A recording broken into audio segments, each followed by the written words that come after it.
Welcome to the QuickPro camera guide for the Nikon D5000. This truly is a remarkable camera. This DVD is meant to both instruct and entertain, and we believe it will be useful for beginner and professional alike. This guide is intended to be a study tool. It can be viewed entirely in one sitting or by section according to your needs.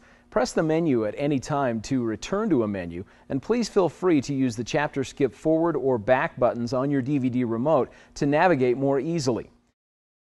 Let's begin with a general overview of the major parts of a digital SLR. The first item is the lens. The lens magnifies and focuses an image. It also controls how much or how little light will enter the camera. The second element is the shutter. The shutter assembly reflects the image into the viewfinder. When you press the shutter button, the shutter opens for a very precise period of time to expose the image sensor to the focused image. The third component is the image sensor. The image sensor is a silicon chip that is exposed to the image, much like film in older cameras. It records the image precisely so it can be converted into a digital file for storage on a memory card. Remember, it might be convenient to use multiple memory cards. When one card is full, you can simply insert a new card and continue shooting pictures. You can use memory cards to store images either permanently or temporarily, but the least expensive way to archive your images is to save them onto a CD or hard drive on your computer. Before we spend any more time talking about the camera, let's show you how to actually use it to begin taking and previewing pictures. Before you can operate your camera, you'll need to charge the battery, mount a lens, and insert an SD memory card. Use your remote to skip the next 3 sections if you already know how to do these basic activities. To charge your battery, plug the charger into the wall jack and connect the AC adapter plug into the charger. Slide the battery into the charger like this. It takes about 1 hour and 40 minutes to fully charge your battery. Your battery will allow you to take about 500 pictures. To insert your charged battery into your camera, simply open the battery compartment and slide the battery into position like this. Always power off your camera before inserting or replacing your battery or memory card. One more tip about your battery: if you're shooting in cold weather, your battery will hold its charge longer if you put it in your pocket to keep it warm.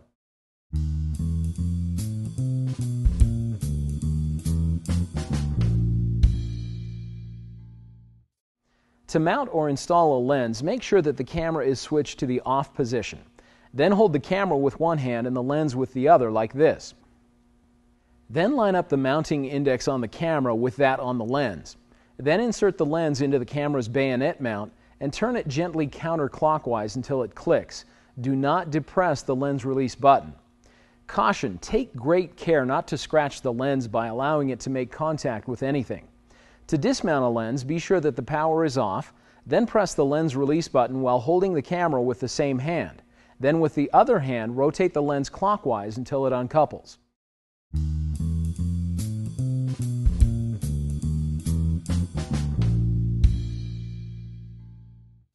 To insert your memory card, open the memory card slot and insert the card with the manufacturer's logo facing the back of the camera. Do not force the card. If it's not positioned correctly, forcing the card can cause damage to the camera and the card. Your camera uses SD memory cards. These cards are available in varying sizes from 1 GB to 8 GB or more from either Nikon or third-party providers. The larger the card's memory capacity, the more images you'll be able to store before either deleting or copying the images to another device, like your PC's hard drive. The number of remaining photos will show in your information display. If the number is larger than 999, it will be abbreviated as follows: 1.2K for 1200, 2.5K for 2500, and so on. Your camera will operate faster if you periodically reformat the memory card rather than simply deleting images from it to free up space for more picture taking. Don't reformat your card unless you have first copied the images that you want to save to another memory device. Formatting your card will delete all the images. To format your memory card, press the menu button to display the menus. Highlight Format Memory Card in the Setup menu and press the right multi-selector button. Highlight Yes, press OK. Do not remove the memory card or remove or disconnect the power source while formatting. Now that you've charged your battery and your lens is mounted, your memory card is installed, you are ready to take your first picture. Let's talk about setting your camera up for shooting in automatic point-and-shoot mode. Once you have set the camera as we describe, you'll be able to take pictures by simply aiming the camera and pressing the shutter button. Here's how to set up your camera for basic picture taking. Remove the lens cap and move the power switch to on. Then turn the mode dial to auto. The information display and the viewfinder will show the number of exposures remaining. Frame the photograph so that the main subject is over at least one of the 11 focus points. Press the shutter halfway down to focus. The camera will select the focus points automatically. If the subject is poorly lit, the flash may pop up. When focus is complete, the focus points will be briefly highlighted and a beep will sound. The in-focus indicator will appear in the viewfinder. If the focus indicator blinks, the camera is unable to achieve focus in autofocus mode. Smoothly press the shutter button the rest of the way down to take the picture. To add a little creativity to your images, your camera has scene modes that automatically optimize settings in certain situations. You access the scene modes by turning the mode dial. Portrait, landscape, child, sports, close-up, and night portrait modes can be accessed directly with the mode dial. You can access 13 more scene modes by turning the mode dial to the scene indicator and turning the command dial to select the desired mode. Let's discuss a few of the scene modes you may use the most. The first is the portrait mode. This mode is used when you want the subject to be in focus and what is behind the subject to have a soft focus. In portrait mode, the aperture is set wide open. The aperture is controlled inside of the lens. An open aperture indicates that the lens will let all the light it can into the shutter. With a wide aperture, you'll get a short depth of field.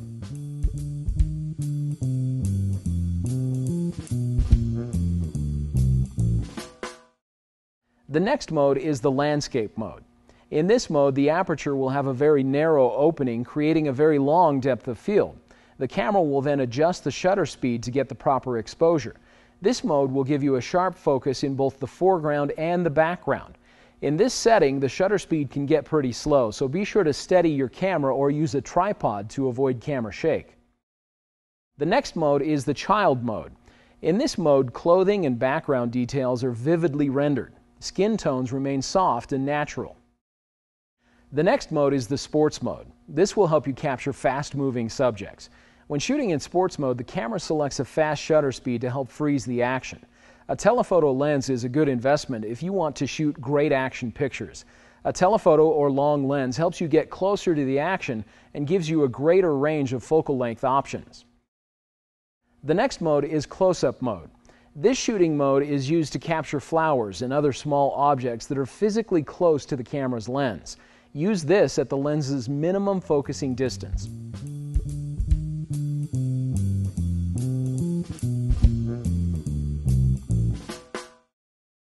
The next mode, the night portrait mode, is designed to capture your subject and obtain a natural-looking exposure in the background. In order for the subject to be well lit, the flash will fire, and in order for the background to be in focus, the aperture is closed down a bit. The shutter will open for a relatively long period of time, so hold the camera very still or support it with a tripod. If you have difficulty getting a sharp focus in this mode, try using full auto mode to see which mode setting helps you get the best looking picture.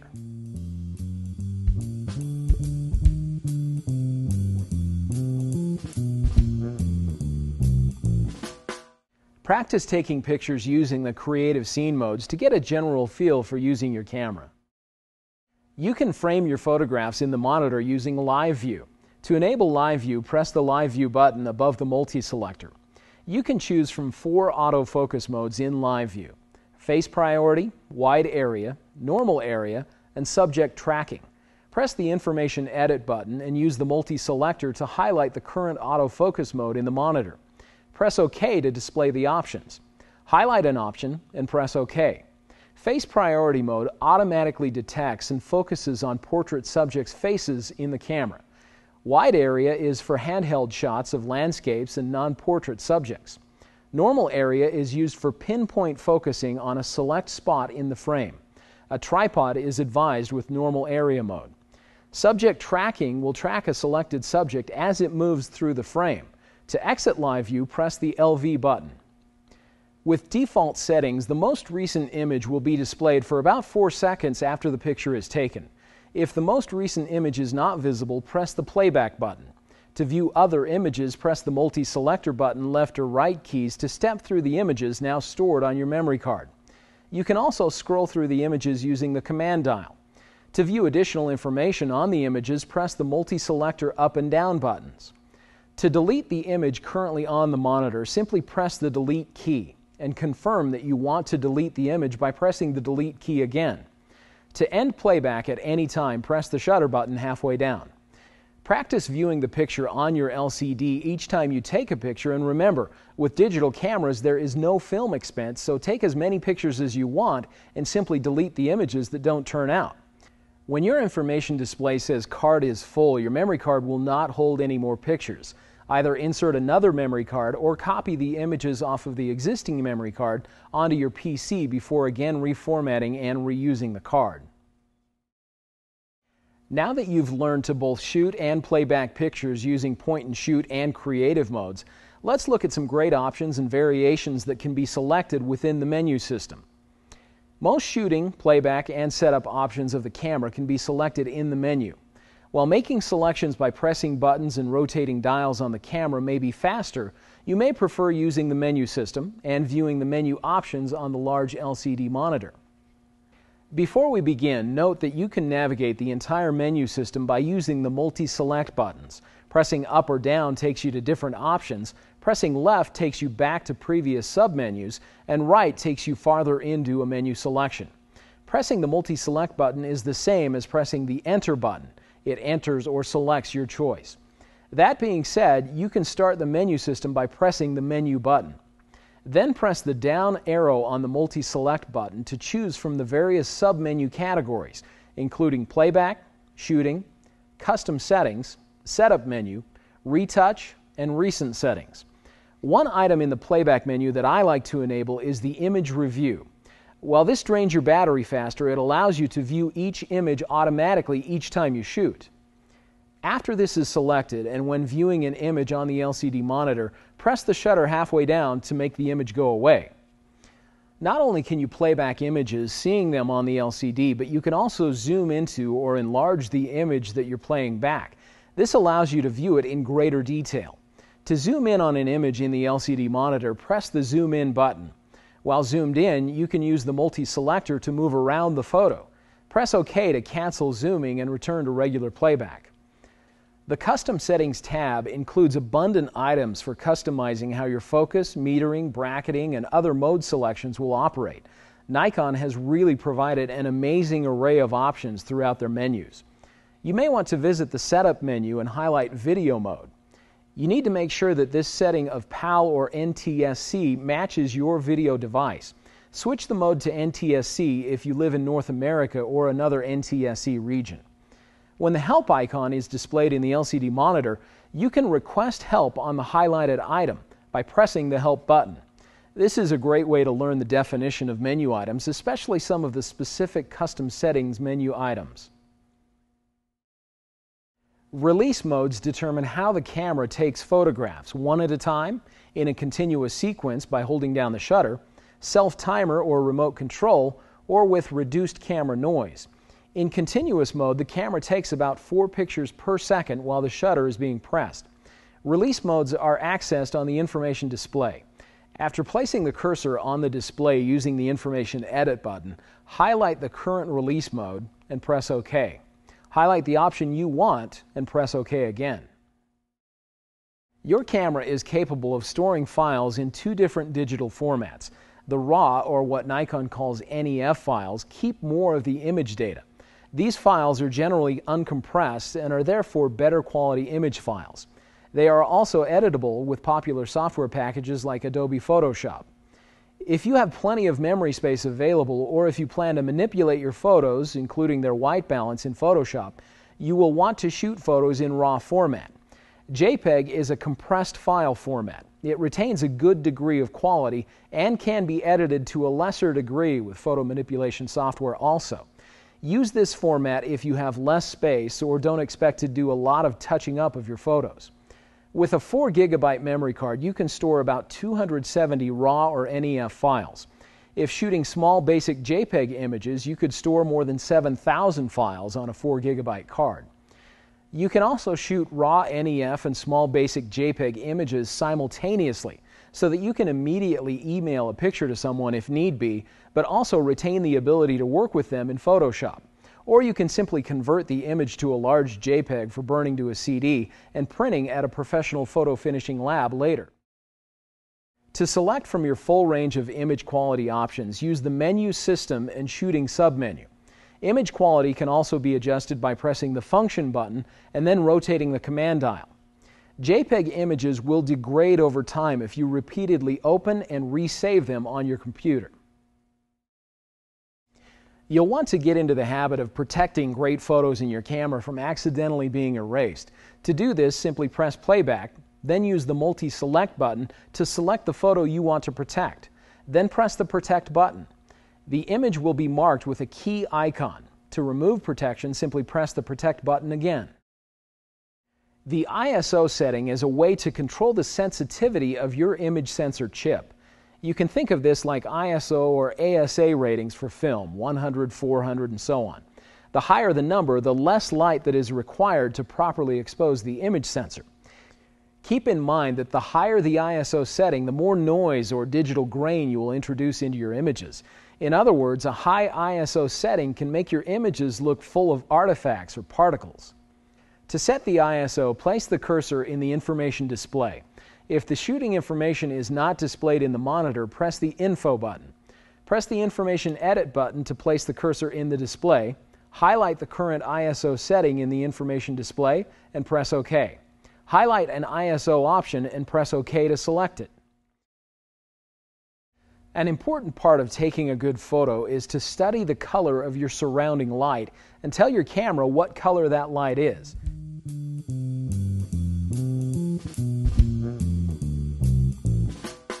Let's talk a bit about the color of light. Each type of light, sunlight at daytime, sunlight in the shade or under cloudy conditions, light coming from a tungsten lamp or fluorescent fixture, are all composed of different colors.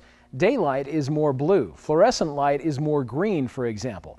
If your camera thinks that you are photographing in daylight, but you're photographing in a setting that uses tungsten light, your image will look overly red.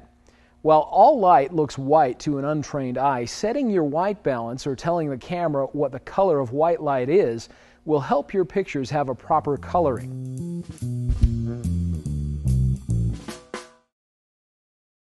Your camera can attempt to automatically determine the white balance when you select the Auto White Balance mode.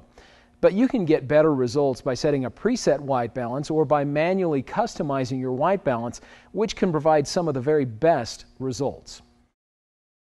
Here's how you select a preset white balance. Press the Info button until shooting information is displayed on the monitor. Press the Information Edit button to place the cursor in the display. Highlight the current white balance setting and press OK. Then choose from the available options and press OK to confirm your selection.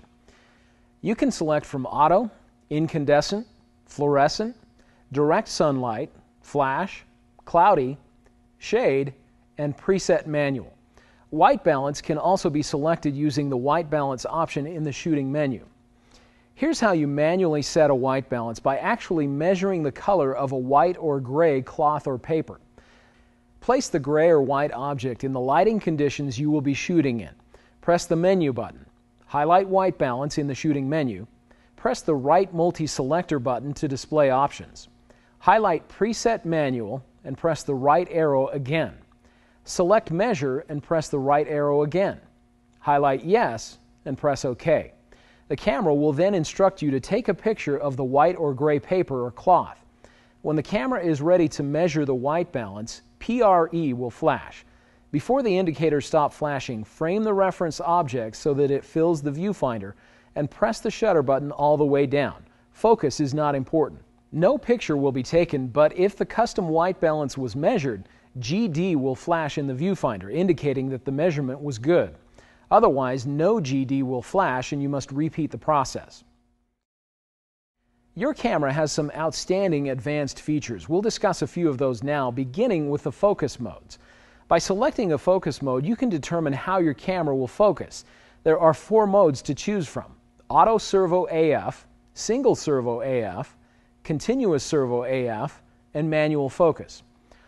Auto Servo AF means the camera automatically selects Single Servo Autofocus if the subject is stationary and Continuous Servo Autofocus if the subject is moving. Single Servo AF mode should be used when you're taking pictures of a stationary subject. As long as the shutter is depressed halfway, your focus will stay fixed on whichever focus point was selected. Continuous Servo AF is the best mode to select, however, if you're taking pictures of moving objects. While the shutter is halfway depressed, Continuous Servo AF mode will continually track a moving object using multiple focus points if necessary, continually predicting and changing the focus if necessary, so that at any time you may take 1 or more shots. Manual mode focus must be achieved manually by moving the focus ring. To choose a focus mode, press the Info button until the shooting information is displayed on the monitor. Press the Information Edit button to place the cursor in the display. Use the multi-selector to highlight the current focus mode and press OK. Highlight the focus mode you want to select and press OK. In manual focus mode, or when autofocus is combined with some AF area modes, you can choose from the 11 focus points. To do this, choose an AF area mode other than auto area. Use the multi-selector to select a focus point in the viewfinder or information display. Press OK to select the center focus area. The AF area mode determines how the focus point for autofocus is selected by the camera. With single point AF, you select the focus point as previously discussed, and the camera focuses only on that point. With dynamic area AF, you select the focus point, but if the subject moves, the camera refocuses using other focus points. Use with Continuous Servo AF to photograph subjects that will move. In the auto area mode, the camera automatically detects the subject and selects a focus point. In the 3D tracking mode, you select the focus point using the multi-selector. If the subject moves, the camera will use 3D tracking to select a new focus point and keep the focus locked on the subject while the shutter is pressed halfway down. If the subject moves out of frame, remove your finger from the shutter button and recompose the shot. Use the information display and multi-selector to change these options. Focus lock can be used to change the composition of the shot after focusing. The feature can be used in the AFA, AFS, and AFC focus modes. To use focus lock, position the subject in the selected focus point and press the shutter halfway. Make sure the in-focus indicator appears. Then press the AEL, AFL button to lock both focus and exposure. The focus will remain locked while the button is pressed. Recompose the shot and press the shutter all the way down to take the picture. You can measure light by using your camera's light meter. By measuring the light in each part of the frame, you'll get a sense for how bright or dark the various areas are. If an area is too bright, it will be clipped by the image sensor and appear completely white. If an area is too dark, it will appear grayish and full of noise. There are 3 ways you can measure light using your camera's light meter. These are the camera's metering modes. To access the metering modes, press the Info button until the information display appears. Press the Information Edit button, scroll to the metering mode section, and press OK. Select the desired metering mode and press OK. The first metering mode is called Matrix Metering. This is an all-around metering mode suited for portraits and landscapes. The camera sets the exposure automatically to suit the entire scene. The next mode is Center-Weighted Metering. This is effective when the background is much brighter than the subject due to backlighting. Center-weighted metering covers about 9% of the viewfinder area at the center. Spot metering is for metering a specific part of the subject or scene. The metering is weighted at the center focus point, covering about 3.8% of the viewfinder area. Before we discuss the exposure modes of the D5000, let's first review the basic principles of exposure to provide greater context and clarity for the sections that will follow. Let's start with an analogy. The amount of light needed for proper exposure is like a full bucket of water. The water tap used to fill the bucket is like the aperture or opening on the lens. The length of the camera's shutter speed is similar to the amount of time you'll have to leave the water tap turned on to fill the bucket. The wider the tap is open, the more water will come through the nozzle into the bucket. This means the tap will only need to be open for a short amount of time.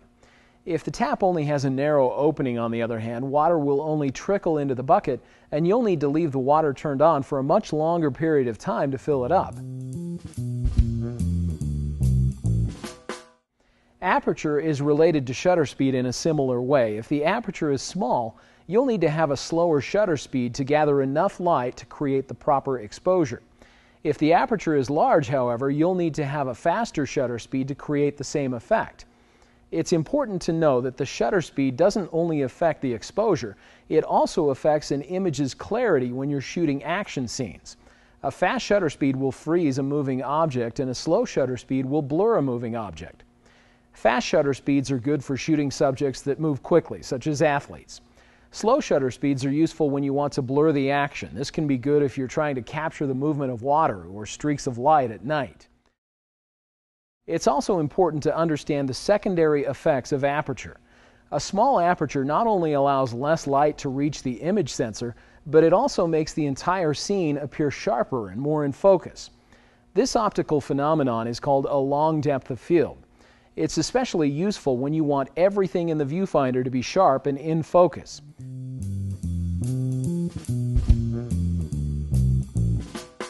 A large aperture has the opposite effect. Only your selected subject will be in focus.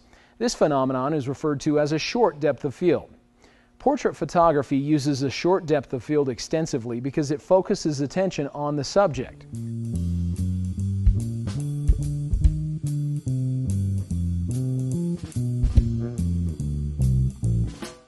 Let's briefly examine one more photographic concept: aperture and shutter stops. Both shutter speeds and apertures have a standard series of settings called stops. Opening the aperture by one stop will double the light that reaches the sensor.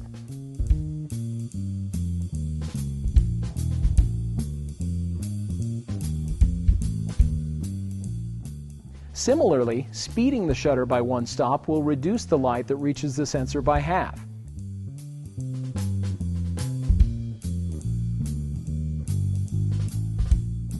Therefore, by opening the aperture one stop and speeding the shutter by one stop, the exposure is kept constant.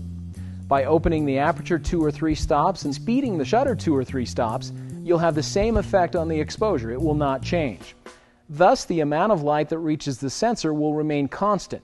Your pictures will be just as dark or light as they were before. Exposure modes determine how the camera will set the shutter and aperture when determining a proper exposure. The first mode we'll talk about is programmed auto, shown with a P on the mode dial. This is a fully automatic mode. The camera will calculate the proper exposure for you, then allow you to easily rotate through and select different aperture shutter speed combinations to emphasize either depth of field or motion in your shot. To operate in this mode, rotate the mode dial to P. You can then rotate the command dial for different combinations of aperture and shutter speed. The next mode is shutter priority, indicated with an S on the mode dial. This mode gives you greater control over freezing or blurring motion. You select the shutter speed and the camera will select the appropriate aperture for proper exposure. To operate in this mode, turn the mode dial to S, choose the desired shutter speed by rotating the command dial. Use the aperture priority mode, indicated with an A, to give yourself greater control over depth of field. You select the aperture and the camera will select the proper shutter speed for proper exposure. To operate in this mode, turn the mode dial to A and rotate the command dial to different aperture values. Before we discuss the final exposure mode, let's talk about a feature that allows you to adjust the exposure using the program, shutter priority, and aperture priority exposure modes. The first feature is auto exposure lock. It allows you to set a meter reading on your main subject using spot or center weighted metering. Position the subject in the selected focus point, press the shutter halfway down, at the same time press the AEL/AFL button. This will lock the focus and exposure. You can then recompose your shot to take the picture. Remember to continue to hold the AEL/AFL button if you want to take more pictures with the same exposure. With that button still depressed, press the AF/AE lock button and reframe the shot. Both focus and exposure are now locked to the reading that you made on the subject. Keep the AF/AE lock button depressed until you take the picture. You can use exposure compensation to slightly over or underexpose the subject with its light. You can access exposure compensation through the information display by highlighting exposure compensation. You can change the exposure values from -5, very underexposed, to +5, very overexposed. You can restore normal exposure by setting the scale to 0. The final exposure mode is the M or manual mode. Use the manual mode to get complete control over both shutter speed and aperture. You select the aperture and the shutter speed, and the camera's light meter will show you whether the image will be overexposed or underexposed. To operate in this mode, rotate the mode dial to M. You adjust shutter speed by rotating the command dial. The aperture is selected by holding down the aperture button and rotating the command dial. The last advanced feature that we'll discuss is bracketing. Your camera allows you to automatically vary exposure, white balance, and active delighting. Active delighting preserves details in highlights and shadows, creating pictures with natural contrast. In exposure bracketing mode, your camera will automatically vary the exposure with a series of 3 photographs. With white balance bracketing, your camera will create 3 images each time the shutter is released, each with a different white balance. With active D bracketing, the camera will take 1 picture with active D turned off and 1 with it turned on. To operate in bracketing modes, press the menu button. Highlight Custom Settings, indicated by the pencil icon on the left, and scroll down to the letter E, Bracketing and Flash. Press OK.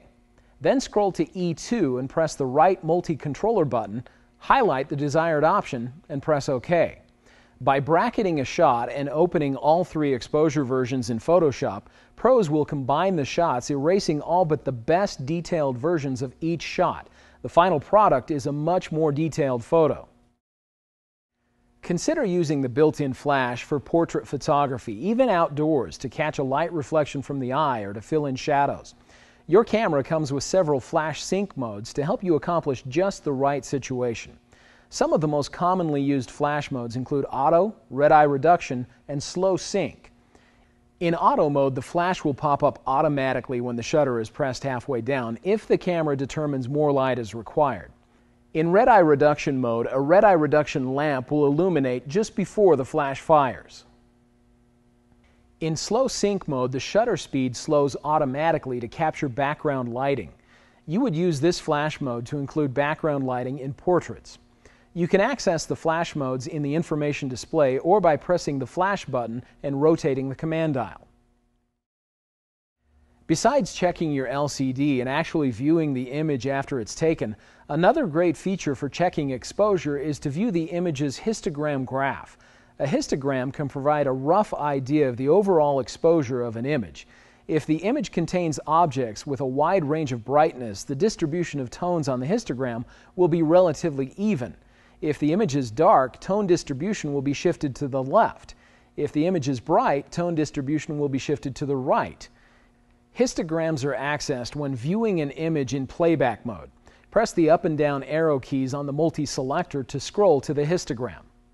Proper exposure is a major part of taking a good picture, and by changing the elements of aperture and shutter speed, either by using automatic or manual modes, you can change the depth of field and image motion, blur, or sharpness when keeping exposure just the way you want it. Another important principle for taking a great picture is image sharpness. Image sharpness is affected by several things, including lens focus, camera shake, depth of field, and digital noise. Sometimes you may want to have a bit of motion blur in your image for aesthetic effect. In this case, you would experiment with a slower shutter speed. You may also want parts of your image to be sharp and other parts to be out of focus. For this, you should experiment with depth of field changes, as already discussed. This section will talk about how to keep your image sharp when you intend it to be sharp. Let's talk about lens focus. Sometimes the autofocus feature of your camera will have problems, particularly in situations where there is low contrast, highly reflective or bright objects and backgrounds, or overlapping objects at different distances. To ensure that the right part of your subject is in focus, you may want to switch the lens to M for manual focusing mode, where you have full control over focus by simply moving the focus ring right or left.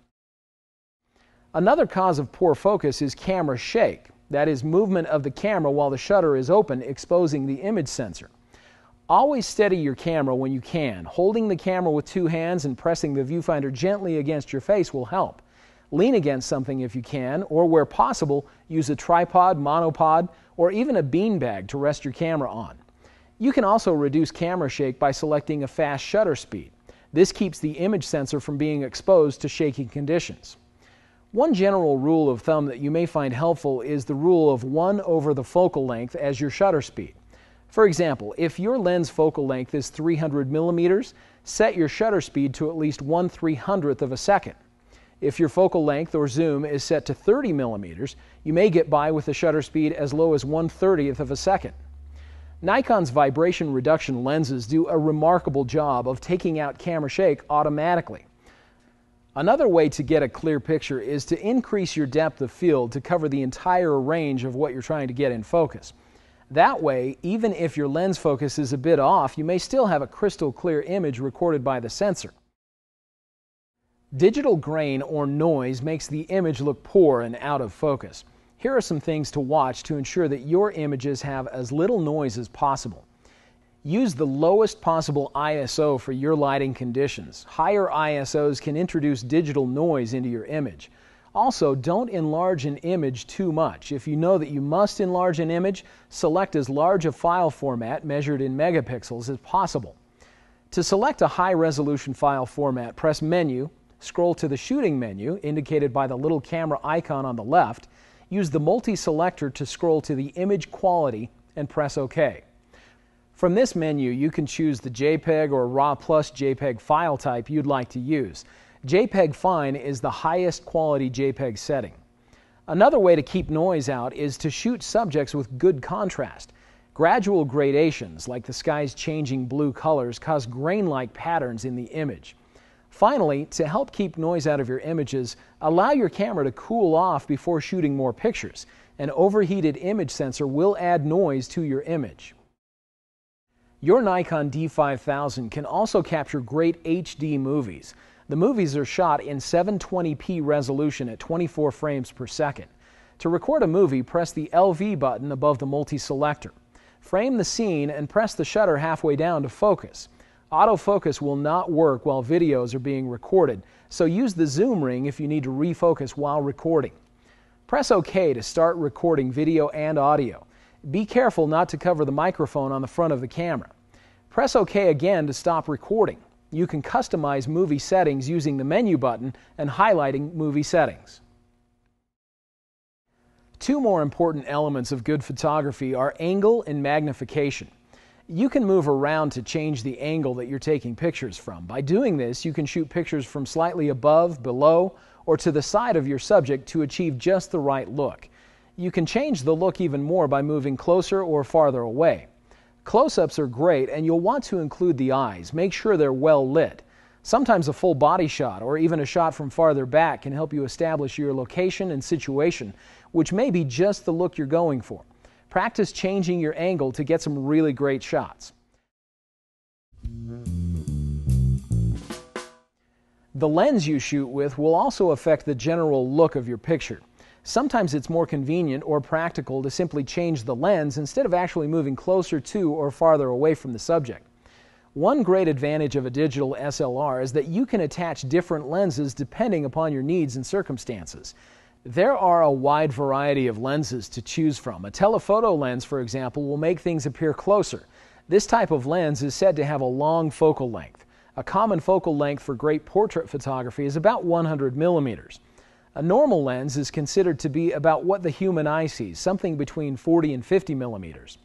A wide-angle lens will make things appear farther away and will also distort the image in some very interesting ways.